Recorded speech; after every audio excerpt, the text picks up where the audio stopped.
after Donald Trump withdrew America from the Paris Accords, other people needed to show that they were still engaged. And so they are assembling now representatives of state and local governments to say, here are the steps we're going to take. But remember that the goal here is not to be Paris compliant. The goal here is to deal with the physics and chemistry of climate change. And one big part of doing that is stopping the supply of these fossil fuels, at least not expanding their operation.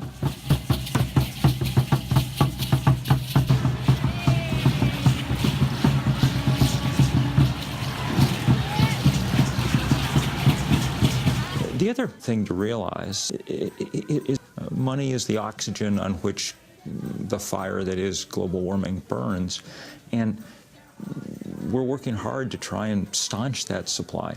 The good news, the best news I've heard all week, is that the new totals for the divestment, fossil fuel divestment campaign reached $6 trillion in endowments and portfolios.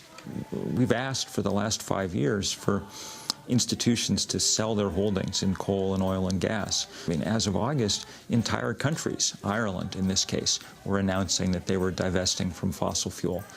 New York City, London, they said, we're divesting from fossil fuel, time for everyone to take this step. Yeah. San Francisco has not done it yet, but one assumes that San Francisco will eventually take this step. The problem is the eventually.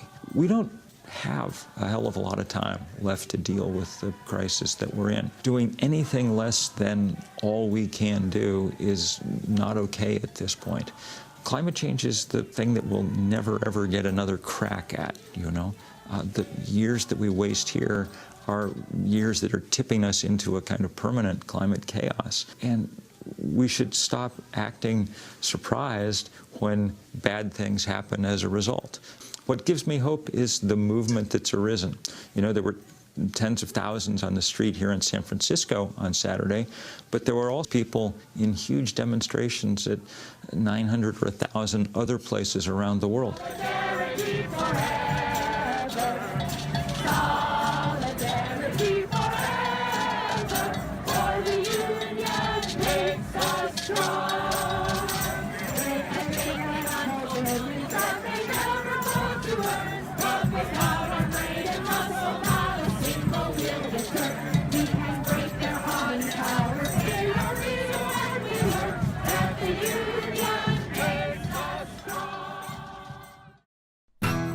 The MendoComplex fire, so big the smoke can be seen from outer space. It has burned an area about the size of Los Angeles. At 450 square miles, it is already the biggest ever recorded in California. 229 structures destroyed, 119 of them homes. An enormous fire that just keeps growing. This firefight is expected to last until September.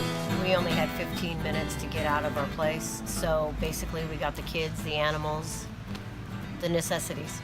I mean, you lose everything. It's very devastating. So this recent operation started when we had a Red Valley fires.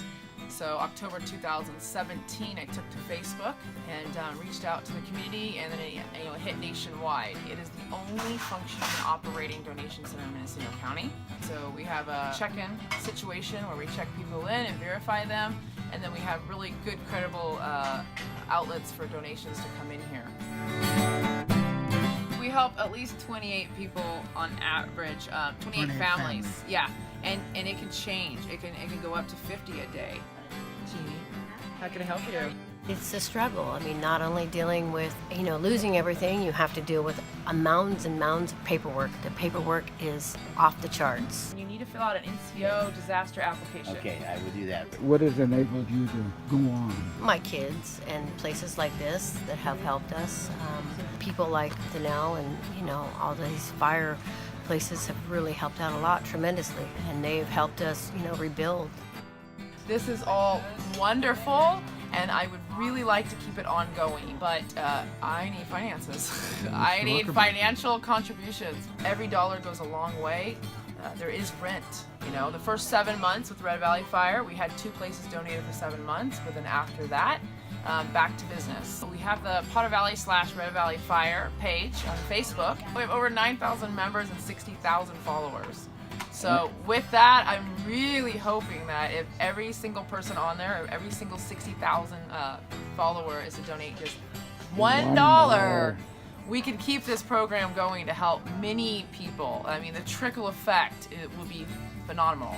And it can help me start a nonprofit to help people in disaster situations. People like the Nell and all these great places give you hope. So if you're out there, donate to this great Amazing thing. place right here. Yeah. It has to happen. Let's make it happen. Let's make it happen.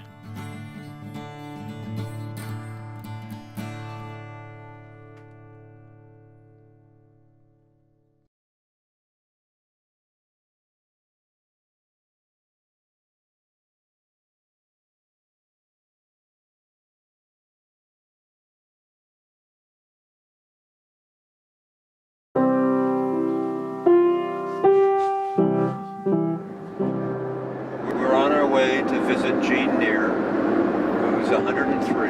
She has a 90-acre ranch there.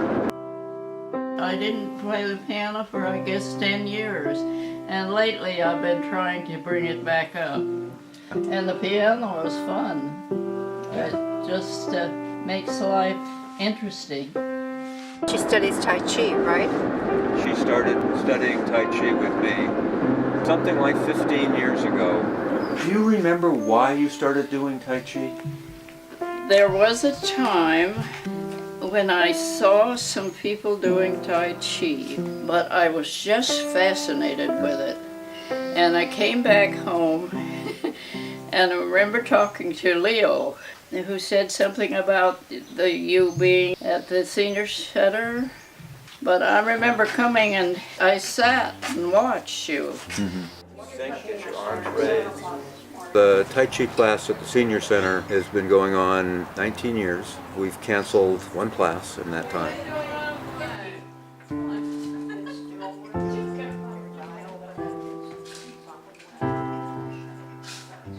I do Aikido as well as Tai Chi, and for the last, 10 years or so, I've been doing a Russian Sistema, and occasionally I've done some Kuntaus a lot, and a little catch wrestling, jiu-jitsu with people like James Painter. The Ukiah Senior Center class meets once a week. Sometimes we do just some breathing and meditation. Sometimes we just do those Harvard Medical School Tai Chi exercises. Sometimes we do more form work. Sometimes people with wheelchairs show up, people that have had strokes so that they're really limited in what they can do. Something for everybody. Inhale, stretch the back leg. It's just they can be comfortable and at least do some kind of movement.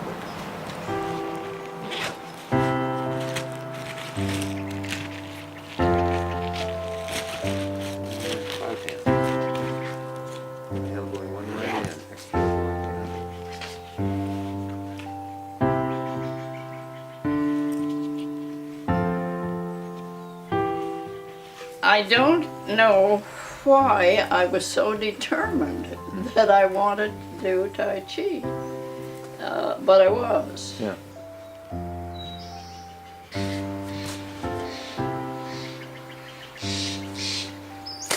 Doing pretty good for not doing it every week.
decía yo, si las demás pueden, ¿por qué yo como mujer no voy a poder? La Guardia Nacional, ellos estaban muy bien armados, nosotros éramos unos jóvenes todos mal armados. Todo el que llegaba ahí que no sabía de arma y desarme, Rogero Núñez. Y el ojo que la tenía que cerrar no lo podía cerrar, se tuvo que poner un parche para poder disparar y después era muy buen tirador. That was part of the job, to move people and to move weapons. To try to avoid being followed. You had to change car many times and use wigs, and it was like a spy movie. El exmarido, cuando él no se daba cuenta que tenía granadas, bombas de contacto, rifles 22, él se iba a trabajar, entonces yo venía, agarraba la pistola, bangán, bangán, bangán, y parecía volar balas para arriba. Arriba, pues, así, sí, era muy traviesa.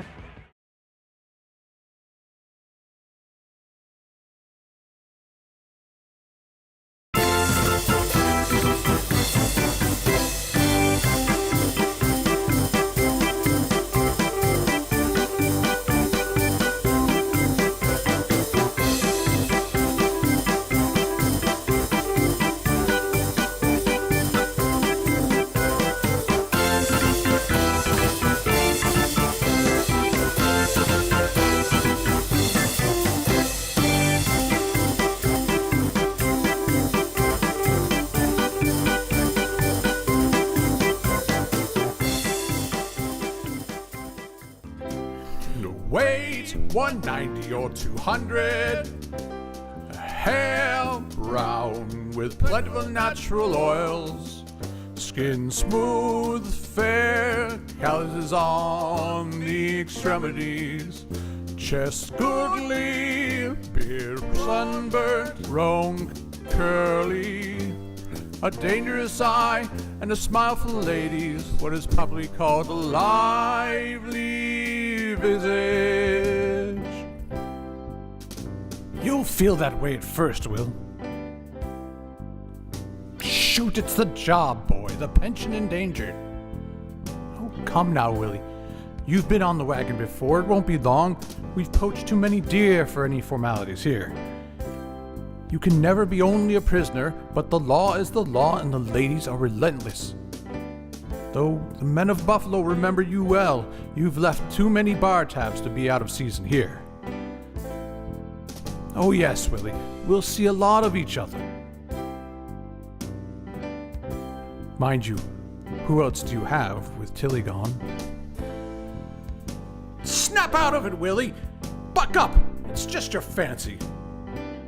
All that thinking about it, you shouldn't dwell on it, Will. An act is an act, but when it's over, it's done with. You're here now, Will, and here in the best cell the county can provide. But I say, she'll spring you again. You're not just nobody, but you were the best volunteer in Buffalo. When sober, that is. And this is a part of the country that still likes its songs. Anyway, I've got a tailor to come fit you for a new suit. You can't wear them now. We've got to spruce you up. First off, one doesn't render obscene gestures to an elected official, friend or no friend. And I'd say you weren't a very grateful one at that. Secondly, if you'd done yourself in, it wouldn't have been illegal or unlawful. Not yet. Merely unnatural and unmanly. But if you should have thoughts about doing your natural self in now, it is my duty to inform you that would be resisting arrest and unlawful flight.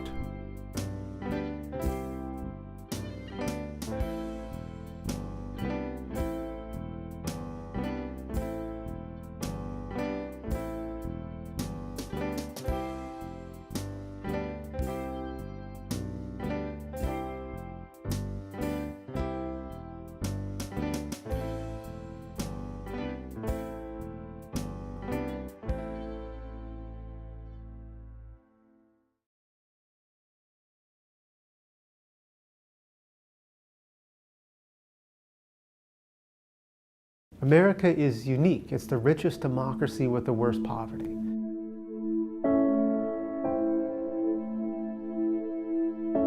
So for a long time, we cared about poverty. We've talked about things like welfare reform, folks having jobs, good jobs, no jobs, bad jobs. We've talked about the rise of prison, and all those topics are incredibly important. But there was something missing, and what was missing was housing, and the fact that more and more Americans are spending so much of their income just on basic housing needs today. Most poor renting families spend at least half their income on housing costs. Forced to spend more than half their income on housing, on rent. And about 1 in 4 of those families spend over 70% of their income on housing. So we've moved from a place where evictions were weird in America and rare and drew crowds to a place that they're incredibly common in poor neighborhoods, destabilizing schools and communities and homes. So if you go into about any urban housing court all around the country, you see the face of our eviction epidemic, and it's moms with kids. You know, until recently, the housing court in the South Bronx in New York City had a daycare inside of it because there were so many kids coming through its doors. And African American women, and moms in particular, who are below the poverty line, are evicted at incredibly high rates. So in Milwaukee, Wisconsin, for example, 1 in 5 black women who are renters reports being evicted sometime in their life, compared to 1 in 15 white women. That's incredible. That's a mass disparity. This is like the feminine equivalent to incarceration. We know that many of our poor African American men are being locked up, but many of our poor African American women are being locked out, and they are disproportionately bearing the brunt of the eviction crisis. Between 1995 and today, median rent has increased by over 70%. So there's this big gap between what poor families are bringing in and what they have to pay for a basic roof over their head. And then we might ask, well, where's public housing in here? Where's the government here? Don't they receive help? Must be able to support themselves financially and should not use welfare. And the answer is most don't. You know, only about 1 in 4 families who qualifies for assistance receives anything. And the waiting list for public housing in our big cities like DC or New York, the waiting list isn't counted in years, it's counted in decades. You know, and I think when we add all that together, we have to conclude that eviction isn't just a condition of poverty, it's a cause of it. It's making things worse, and it's leaving a deep and jagged scar on the next generation, which means we can't fix poverty in America without fixing housing.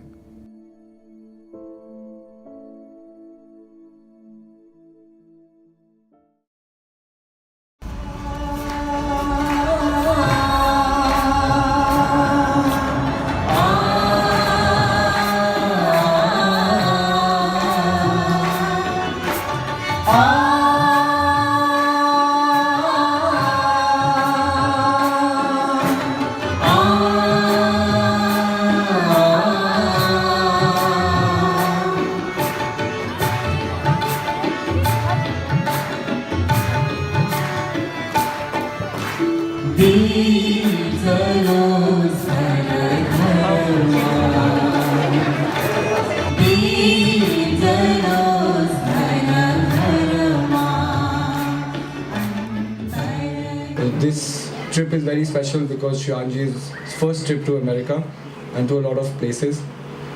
It's been a very fortunate trip because before coming here we were in Canada, and with the grace of Guru Maharaj Ji, Jagajani Mataji and Srihanji Maharaj, we just celebrated the inauguration of a new ashram in Canada, Calgary, Alberta.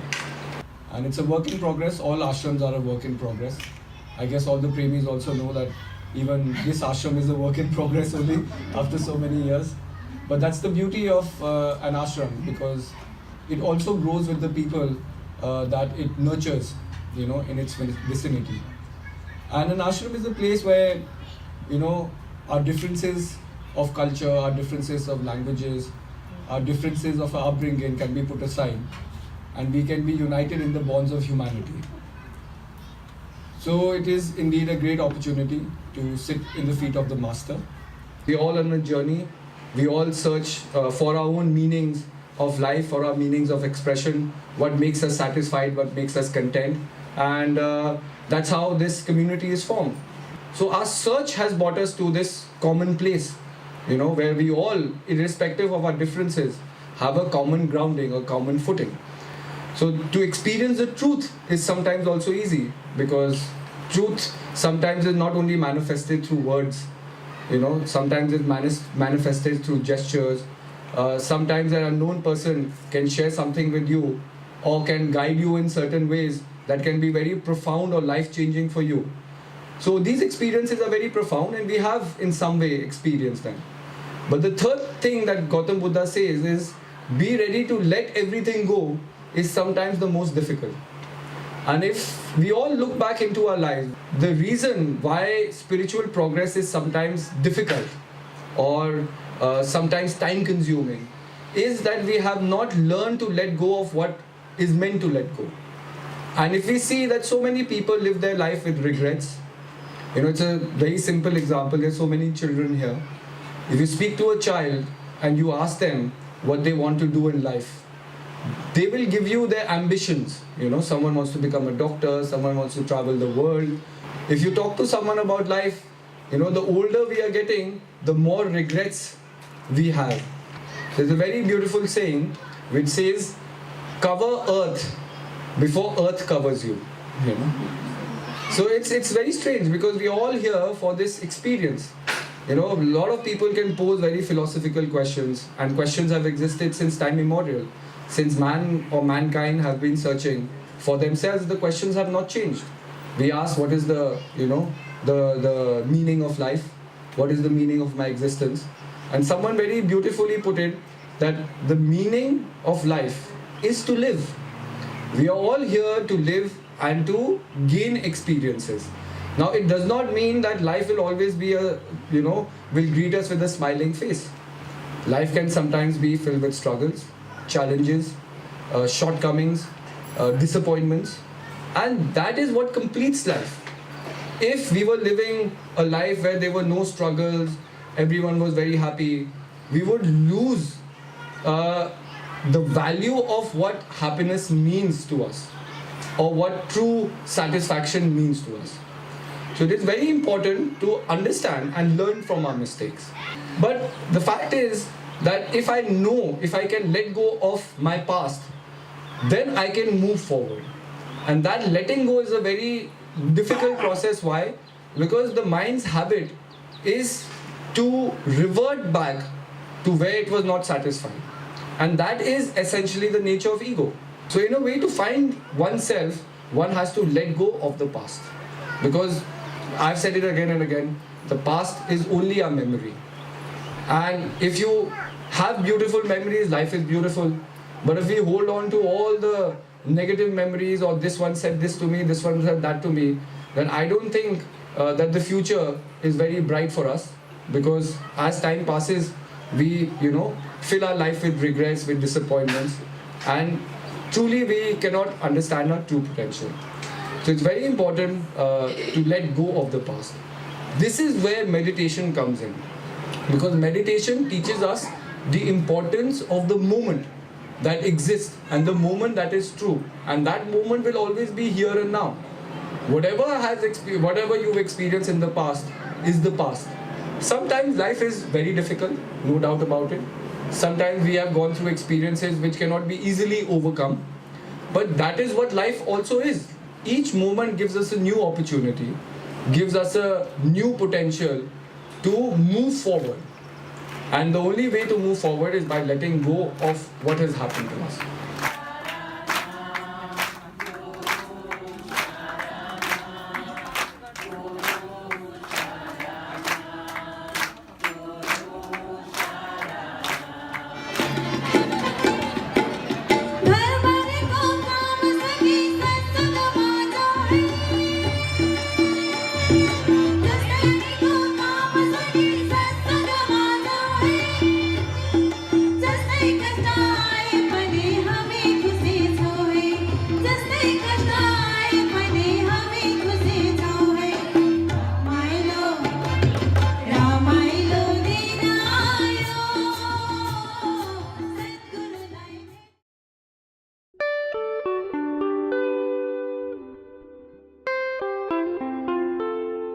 And your name? Willem Dietwars.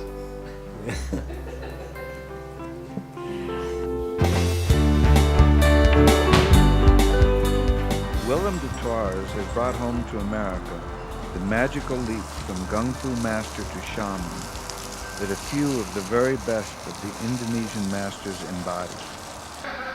When I met Uncle, he was so amazing.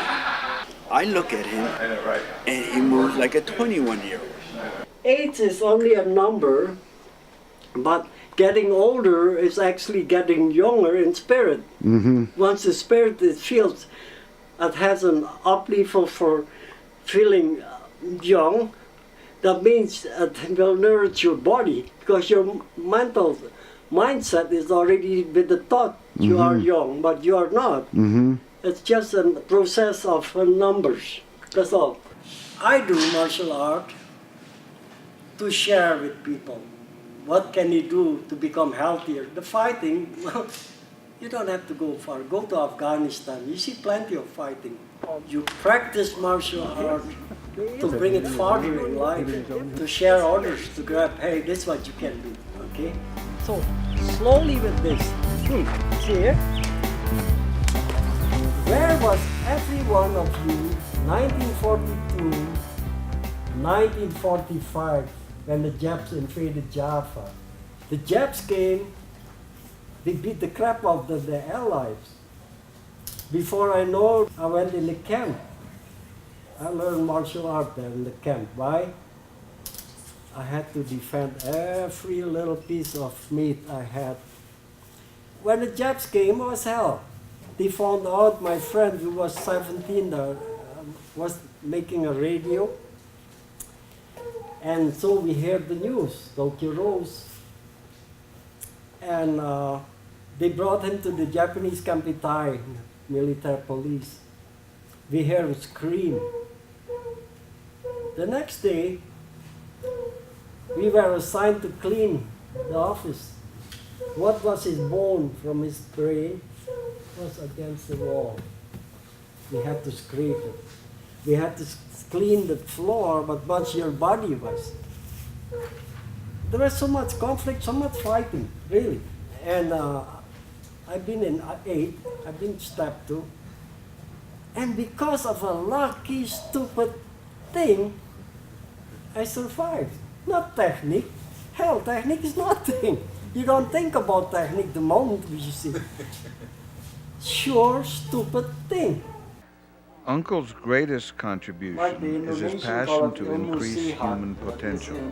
Living a good life is a fortunate thing in life, but you got to be continuously a busybody, exercising and doing a lot of things, yard work, writing, whatever you do, painting, art, and not getting involved. If problems come, so problems are no problems. They are a creation of your own or just come at you and let the problems take care of itself. So what's the philosophy?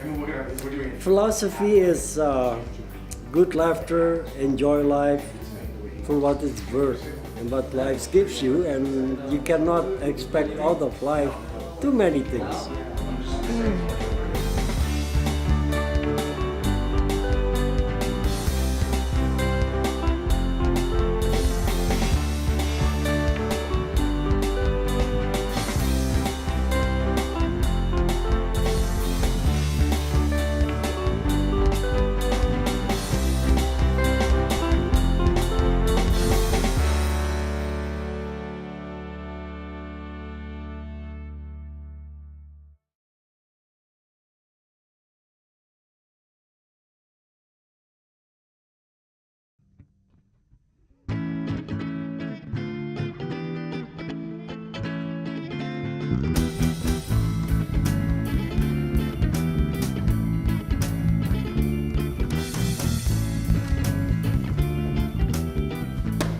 So if these martial arts people that have these kind of mystic powers that I've seen and felt, what if it's not some power that you develop like chi or some internal energy? What if it is a bad spirit?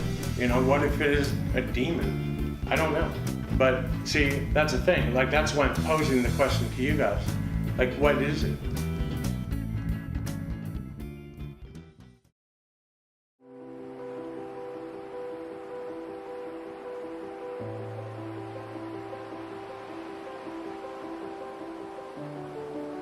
Public concerns about the threat of offshore oil operations includes concerns about the biological impacts of noise generated by seismic surveys and the huge environmental threat of oil spills. The subsea refinery, like any industrial operation, can be really noisy, with liquids, gases, solids, all being piped and distributed under extremely high pressure, generating a continuous factory racket that can be heard for miles into the surrounding ocean. All of this industrial racket across all frequencies disrupts all marine life, from the simplest bivalves to the most elegant whales and dolphins.